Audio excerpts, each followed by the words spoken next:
जन्म कुंडली है, इनकी डिटेल है 6 सितंबर 1966।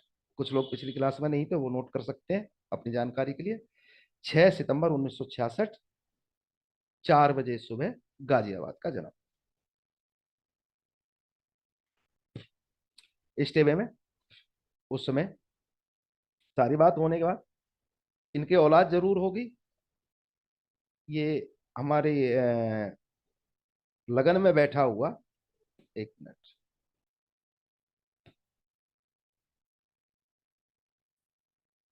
लगन में बैठा हुआ बृहस्पति और मंगल, इस जन्म कुंडली में दोनों के खुले इशारे हैं कि इनके औलाद जरूर होगी। लेकिन केतु चौथे घर में कहता है कि मैं देरी करूंगा, ये एक समस्या है।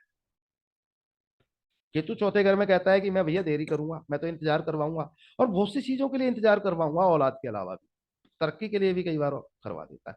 लेकिन जन्म कुंडली में मंगल, मंगल जो बैठा हुआ है खाना नंबर 1 में, ये मंगल कारज 28 से 33 में कराने के लिए, या मंगल कारज इनके घर में खुशियां आने के लिए संभव है। इनके अलावा इनके घर परिवार के और भाई बंधु, जरूरी नहीं है कि सिर्फ इनके ही भाई बहन वगैरह, इनके कुनबे में, खानदान में भी, इनकी जब वो उम्र रही हो 28 से 33, और भी शादी ब्याह, किसी ने नया मकान बनाया हो, किसी की तरक्की हुई हो, किसी की नौकरी लगी हो, किसी ने कामकाज व्यापार शुरू किया हो, 28 से 33 साल में इनके संतान अपने पीरियड में, क्योंकि मंगल के पास जो है 28 से 33, ये 6 साल होते हैं, इसलिए इनके। और मंगल एक लावल यानी कि निसंतान तो होने ही नहीं दूंगा, बृहस्पति एक यानी कि लावल यानी कि निसंतान तो मैं होने ही नहीं दूंगा, ये मंगल और बृहस्पति दोनों इशारा दे रहे हैं। और मंगल ने केतु को जो इंतजार कराने वाले हालात थे उनसे रोका है। मंगल केतु को, तो केतु का भी सुख है, क्योंकि मंगल कारज तो औलाद का पैदा होना या औलाद का जन्मदिन, वो तो दोनों में काम करेगा, बेटा हो चाहे बेटी हो। तो मंगल से इनको एक्स्ट्रा बेनिफिट मिला। बृहस्पति ने इनके अपने पहले 16 साल में दिक्कत परेशानी पैदा कर दी, क्योंकि बृहस्पति के खाना नंबर 2 में उसके दो दुश्मन ग्रह शुक्र और बुध बैठे हुए थे, ये एक कारण था, और ये कारण अच्छा नहीं था। यहां तक तो ये हो गई। अब हम इनके वर्षफल पे बात करेंगे। अब सारा दारोमदार, क्योंकि बाकी सारी बातें हो चुकी थी, एक बात थोड़ी सी ये डाउटफुल थी, ये क्लियर हो गई। अब हम बात करेंगे साहब, इनका ये चल रहा है 57वां साल। इस पे, इस 57वें साल पे बहुत सारे उपाय और राजयोग कैसे निर्मित किया जाए। लाल किताब में एक कॉन्सेप्ट है मसनुई, आप लोग सभी जानते हैं, मैंने मसनुई पे, मसनुई में ग्रह भी काम करते हैं, मसनुई में मकान कुंडली यानी कि वास्तु का भी काम होता है, और मसनुई का मतलब बनावटी राजयोग भी, दिखावटी राजयोग भी बनाए जाते हैं। इस बात को समझिए, राजयोग भी दिखावटी बनाए जा सकते हैं, मतलब बनावटी। पंडित जी ने जो मसनुई का कॉन्सेप्ट दिया है उसको सिर्फ गिरोह तक सीमित मत रखिए, गिरोह से भी आगे ये मकान कुंडली में भी काम आता है, और ये उपाय बनाने में भी काम आता है। ग्रहों को तोड़ के भी उपाय बनाते हैं, ग्रहों को बना के भी उपाय बनाते हैं, दो ग्रह मिला के तीसरा ग्रह बना दिया, इस तरीके से। अब इसी जन्म कुंडली पे हम बात करते हैं। सबसे पहले जो सबसे ज्यादा बुराई का ग्रह है उसे पकड़ लेते हैं, चंद्र खाना नंबर 11। सबसे ज्यादा बुराई इस जन्म कुंडली में ये दे रहा है, और इसका साथी भी दे रहा है जो बैठा है राहु। चंद्र खाना नंबर 5 की, चंद्र खाना नंबर 11 की 5 हिदायतें हैं सबसे ज्यादा। एक दो तीन लोग नए हैं तो मैं दोबारा बोल देता हूँ। चंद्र खाना नंबर 11 में हो तो ऐसा व्यक्ति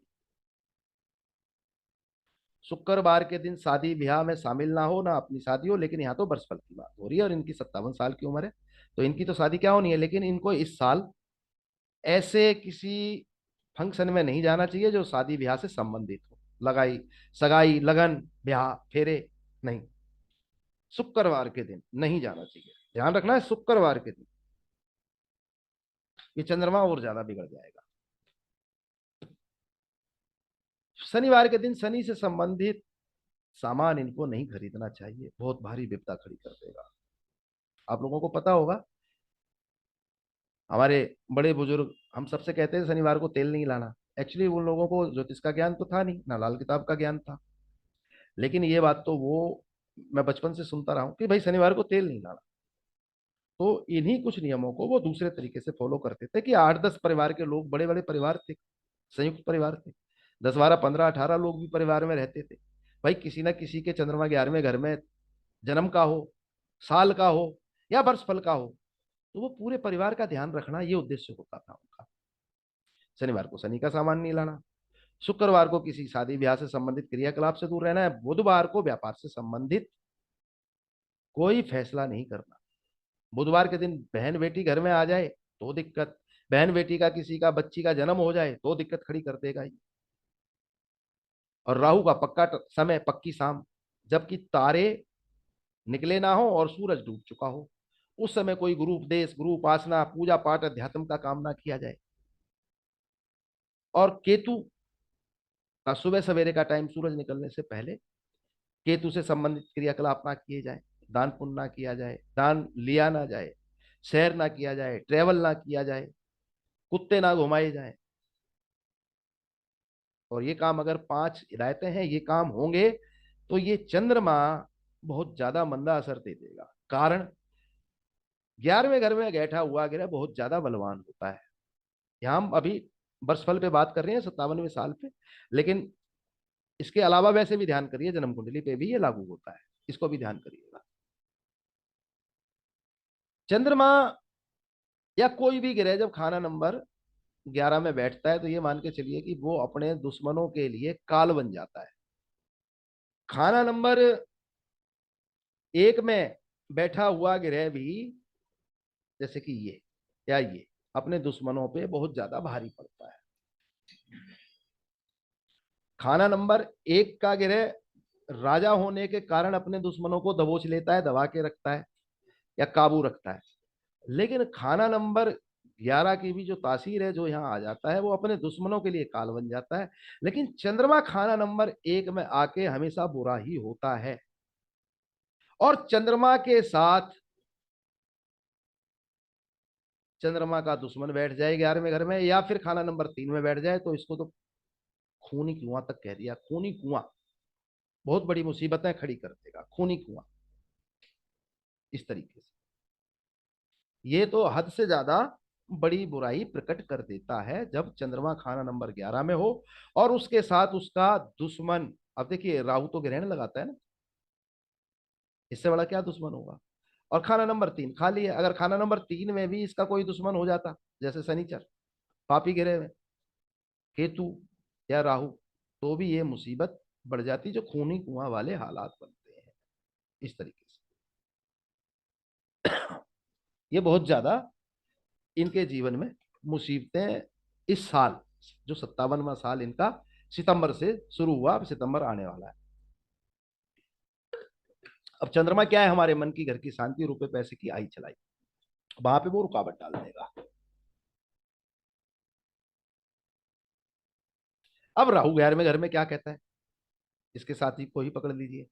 भैया राहु 11 कहता है कि ये तो वर्षफल है, लेकिन किसी बच्चे की जन्म कुंडली में जन्म के समय भी राहु 11 का पैदा, मतलब जन्म हो बच्चे का और राहु 11वें घर का हो,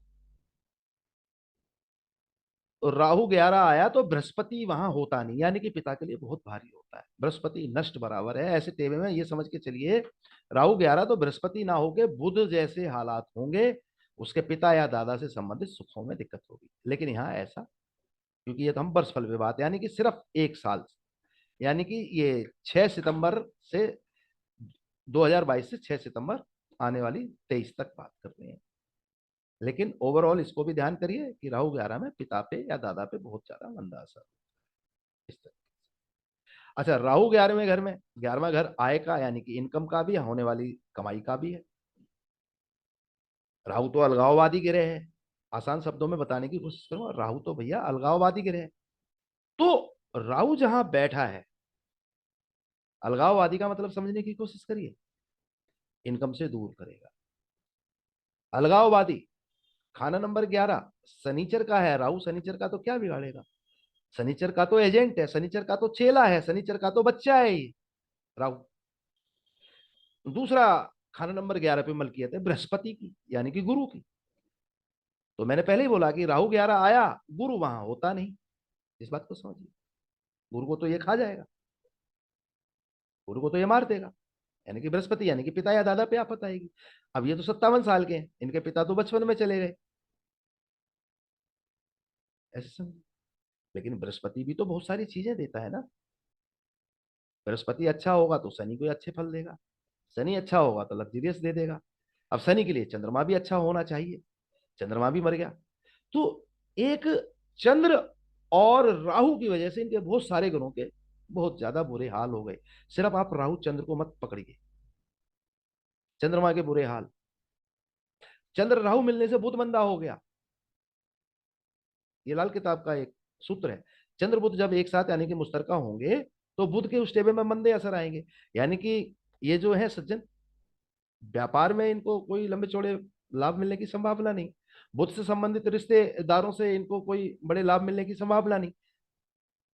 कभी कभी हल्का फुल्का मिल सकता है क्योंकि जीवन ओवरऑल तो बहुत बड़ा है, लेकिन कंटिन्यूटी नहीं रहेगी। इस बात को समझने की कोशिश करें, कंटिन्यू ऐसा होना संभव ना होगा इस तरीके से। और राहु 11 पिता पे भारी, चंद्र 11 रुपए पैसे पे भारी, माता पे भारी, है ना। अब इसी में दूसरा पॉइंट देखिए, लगन के बैठे हुए ग्रह मंगल बृहस्पति, आप देखिए कहां है इस साल, अपने स्थान से 12वें घर। ओवरऑल आप देखेंगे बृहस्पति खाना नंबर 12 का अच्छा होता है, मंगल खाना 12 का हो तो बहुत सारे पापी ग्रहों को काबू कर लेता है, कंट्रोल कर लेता है, उनको बुराई देने से रोकता है। इस बात को समझिए। लेकिन ये दोनों भी उतने अच्छे नहीं है, क्योंकि ये अपने बैठे हुए स्थान से 12वें घर में गए।